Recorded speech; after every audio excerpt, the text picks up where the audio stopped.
जय श्री हरि। आज जो आप सुनने जा रहे हैं वो सिर्फ एक कहानी नहीं, ये एक माँ की आत्मा की पुकार है। एक पुकार जो उन कपड़ों से निकल रहे हैं जिन्हें हम पुराने समझकर फेंक देते हैं। कभी आपने सोचा है कि कपड़े सिर्फ शरीर ढकने का साधन नहीं, बल्कि हमारे जीवन की यादें, तप, प्रेम और आशीर्वाद भी होते हैं।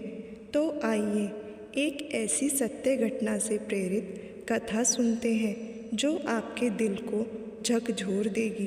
गांव में सरस्वती नाम की एक वृद्धा रहती थी। सादा जीवन, गहरी भक्ति, हर व्रत, हर पर्व, हर पूजा में वो वही पुरानी लाल साड़ी पहनती थी जो उनके पति की पहली कमाई से खरीदी गई थी। वो कहती है, इसमें मेरे पिया की मेहनत और प्रभु की कृपा दोनों बसती हैं। उनके बेटे नरेश और बहू सीमा अब शहर से लौटकर गांव आए थे। माँ की तबीयत कमज़ोर हो चुकी थी, पर मन अब भी प्रभु की भक्ति में रमा था। एक दिन बहू ने देखा कि अलमारी में पुराने पुराने कपड़े भरे पड़े हैं, फटे धुले, लेकिन एक भी कपड़ा ऐसा नहीं था जिसे माँ ने बेमतलब रखा हो। सीमा ने नरेश से कहा, इन सबको कबाड़ी को दे दो, अब इनका क्या काम। नरेश चुप रहा। उसे माँ की भावनाएं समझ तो आती थी, लेकिन शहर की सोच अब उस पर हावी होने लगी थी। एक रात माँ सरस्वती ने बेटे से कहा, बेटा, जब मैं ना रहूं तो मेरे ये पुराने कपड़े मत फेंकना।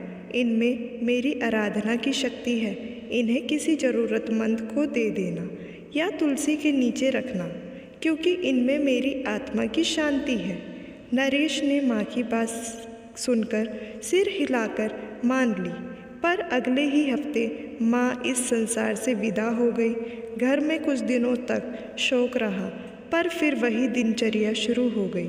सीमा ने अलमारी खोली और माँ के सभी कपड़े कबाड़ी वाले को दे दिए। तुलसी के नीचे रखा गया कपड़ा भी हटवा दिया गया। ये सब बासी बातें हैं, उसने कहा।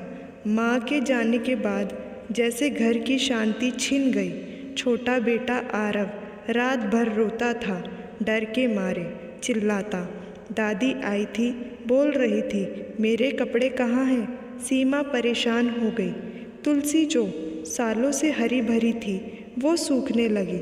मकान की दीवारें सीलन से भर गई और नरेश की नौकरी चली गई। एक रात सीमा ने सपना देखा। सरस्वती माँ आई, आंखें लाल थी और बोली, सीमा, तुमने मेरे प्रेम को कबाड़ समझकर बेचा। मेरे वो कपड़े जिनमें मैंने राम नाम जपा था, जिनमें करवा चौथ रखा, जन्माष्टमी व्रत किया, उन्हें तुमने पैसों के लिए बेच दिया। सीमा डर के मारे पसीने पसीने हो गई। सुबह उठते ही वो कबाड़ी की दुकान गई, लेकिन वहाँ वो कपड़े नहीं थे।